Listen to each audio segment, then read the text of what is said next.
advised. We just don't know what the suspect is going to do next. That U-turn happening.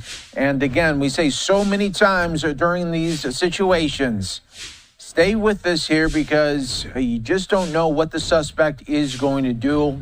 Obviously, it's a wild car driver already engaging with police. They obviously do not want to stop here. And this is going to continue to play out, and we will feature it for you right here on Live Now from Fox. High rate of speed right now. So this is always the scary part when we see a suspect weaving in and out of lanes, but you can see just how fast that this is going right now. Is really the helicopter had to switch up their shot super fast because of the situation. All right, let's go out to our partners, Fox 11 in Los Angeles. They just broke in on the air. Let's listen in on Live Now.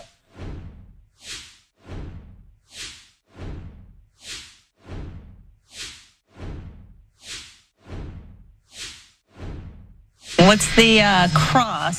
Some of the exits right there that we're seeing. Well, we're coming up on the 405 right now. We got, you can coming up that North 405 Valley area. You know, North Valley, definitely going to be Granada Hills, North Valley. But you can see those speeds. Look at that, 117 miles an hour. Now, a lot of these vehicles, especially these newer ones like that, they have limiters set up for, the computer. They're just not going to let that car drive that fast. But if this person does any kind of, just even bumps into something right now at these high speeds, that could be very tragic for that driver and anybody else that may be in the vehicle. I am trying to listen to what California Highway Patrol is talking about. Haven't heard about anything but the driver. But again, California Highway Patrol in active pursuit this morning, still on the 118. We're going to start running out of 118. We'll have a choice out here, the 210 and or the 5. I also know that TOC, if we were going to stay on the 210, TOC is our technical people.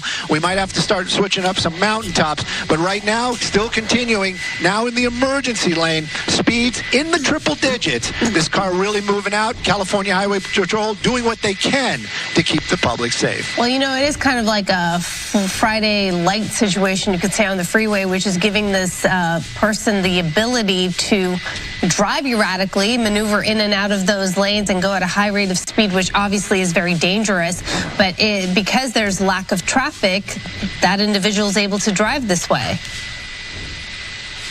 Well, lack of traffic, that's one of those plus and minuses. Like you said, it's giving this person that ability to go a lot faster. Also, the people that are driving, they're not expecting somebody to come up on them that quickly and or change lanes in front of them that quickly. So this is makes it a little bit more dangerous for the public. California Highway Patrol, they are still, I believe they are still in the background there, at least trying to warn the public. But that vehicle is still moving along at a very, very quick clip.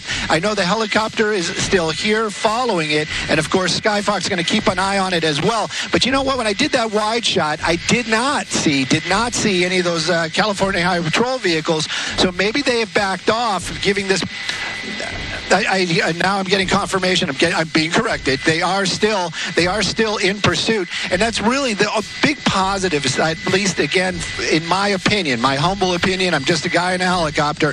That it at least is warning the public that something is going on. Running through that gore point right there. This guy's still moving at a very fast clip. Yeah, if you could put up the speed, I know on your fancy graphics that you have there with the streets that could identify what we're looking at right here. It helps a lot in terms of following where this vehicle is going. We should say that it started as a pursuit of this SUV from the Ventura County Sheriff's Office, and officers there starting all of this, and then this vehicle making its way eastbound on the 118, now over the 405, now going towards the 210, as you see. So clearly eastbound, and yeah, look at the speed there, Stu. Definitely, and I'm sorry about that. I thought you guys were seeing the same thing I was. My bad, my bad.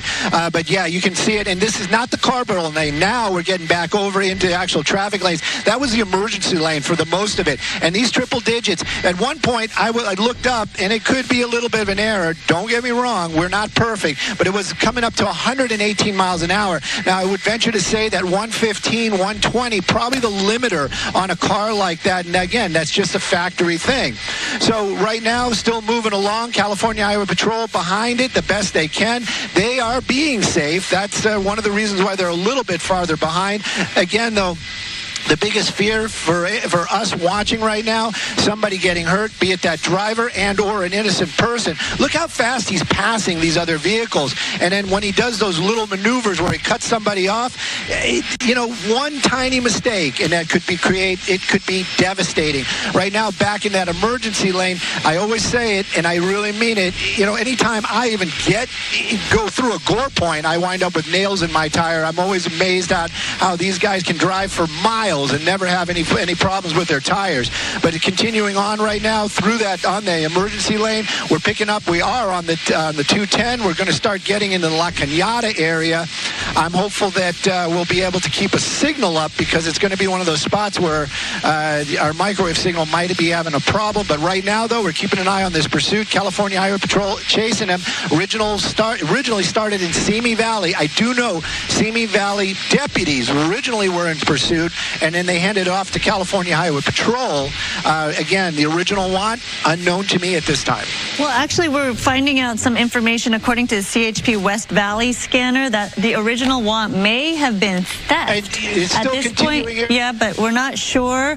Obviously, unconfirmed, and information changes moment to moment as we watch and follow something like this occurring. But it's really the speeds that are dangerous at this point. Roxy pointed out Friday light, but soon, you're going to be dealing with more Friday traffic as conditions change out there on the roads. Well, the 210 is traditionally kind of one of those freeways. It's like if you live in the valley, it's kind of that secret way around things. Yeah, you're going to put a little more miles on your car, but you're not going to sit in traffic for the most part. So this is going to be pretty much wide open. Now, it depends upon where he winds up, or she. If we take the two. Uh-oh.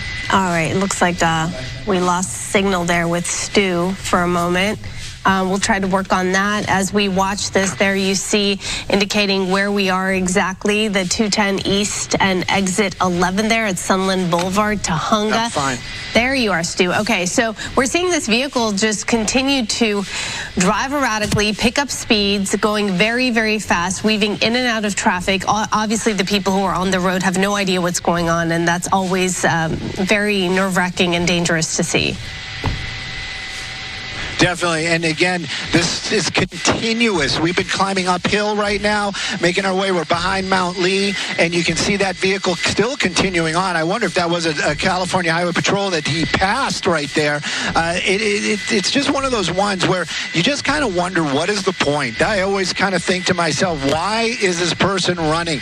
They're not going to get away. If it's an emotional thing, maybe this is getting something out of their system, but you're putting so many people at risk. Anybody you're passing at those high speeds, and then of course, yourself behind the wheel. I understand that there is a little bit of a helicopter swap right now. We actually have a sheriff's ship over it. We are in La Cañada. Maybe they made their way over here knowing this was coming their direction. But those speeds and how this person passing everybody out here in the La Cañada Tahunga area, it's a little nerve-wracking. And then those lane changes, they've been kind of sweeping right now. Like you said, a little bit Friday light. He's got those opportunities to make those kind of wide turns. But sometimes he gets into those traffic situations, and even at those high speeds, makes those abrupt turns. I'm worried about this vehicle colliding with somebody else on the roadway. Everybody else doing the speed limit. This person doing almost double the speed limit. Yeah, anytime you see a car driving like that, whizzing by you, you kind of wonder, what the situation is. I know I take pause and wonder if it's a pursuit going by, but clearly that's the situation here. If you're driving along this freeway and you're seeing this car going by at triple digits in terms of how fast it's speeding by. Really dangerous. And obviously, we're having trouble with the signal right there, but we are staying on top of this pursuit of this dark SUV that started in the Simi Valley area. And with that, we're at the 11 o'clock mark of Good Day LA Plus, GDLA Plus, and we welcome all of you. We are watching this pursuit. We began watching this towards the end of the 10 o'clock hour. Stu up in Skyfox over the scene right now. There you see it on the 210 East, passing exit 17, La Crescenta there. Obviously, this vehicle we hear is a theft suspect, wanted for some kind of a theft issue. You see how dangerous this individual is as he or she makes his or her way down the freeway there. Oh, gosh. Very close. Very close. So many vehicles. I know it is really nerve-wracking. Just complete disregard for any rules and laws and other people's safety at this point. So Stu, pick it up from there and tell us what else you see happening down below. We don't see the black and white vehicles or any CHP from this vantage point, but obviously they're giving this person some space because this is where it gets very dangerous when they feel as though they have nothing to lose. You know, I'm trying to. Whoa! Oh my goodness! Oh my gosh! I don't want to show that on television. Yes. Oh no! Oh wow! No! This is good. This is one of those ones where I don't even want to push in on that. I think the driver was ejected on that collision right there. We're going to need a moment or two to actually find out exactly what happened, but definitely collided with that pickup truck. And this is what I was talking about the whole time. That type of collision. You know that. If what I saw is what I saw, which I hope it's not, this has come to a very tragic ending. You can see the California Highway Patrol. I want to push in, but I don't want to put anything on air that would be offensive or that we don't want to see. But you can see California Highway Patrol still kind of close by. Maybe that was just the airbag that I saw floating around on the outside of that vehicle when that collision happened. But it definitely looked like it definitely hit on the driver's side. There is no doubt about that. And, of course, it ripped open the side of that car. California Highway Patrol making their way over there right now. I'm looking for some kind of acknowledgement if I can push in a little closer, if I should stay wide. It looks like they are taking the person out of the vehicle right now. But that condition, I can't say because we can't see it. But this pursuit coming to a very tragic end out here. We're in the Pasadena area, technically 210 right by the exit 19, which I think might actually be the 2. But these are the ones that it saddens me to see that type of incident happen out there. And of course, this person probably very injured, and this pursuit coming to an end out here with a tragic collision on the 210. That was a violent end. Miles an hour. That was a violent end to that pursuit, and you can see all the black and white, patrol cars. They have the freeway pretty much blocked at the moment. We saw the driver. The impact seemed to be only on the driver's side of the vehicle, right? And you can see that it just ripped an entire hole through the driver's side of the vehicle and dragging some of the parts of the car along with it. And we don't know what the status of the driver is, but certainly it had to be very, very injured at that point.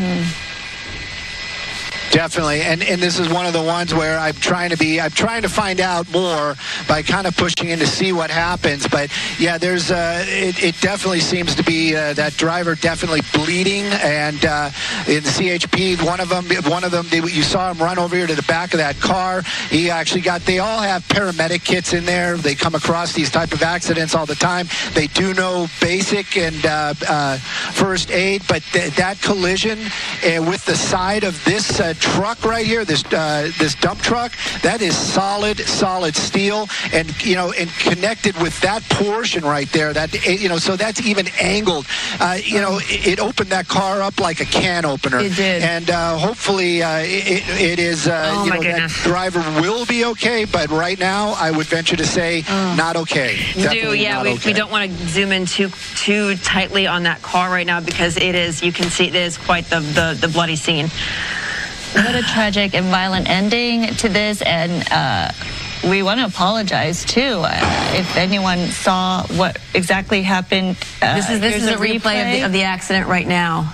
Right there. It is oh my really goodness.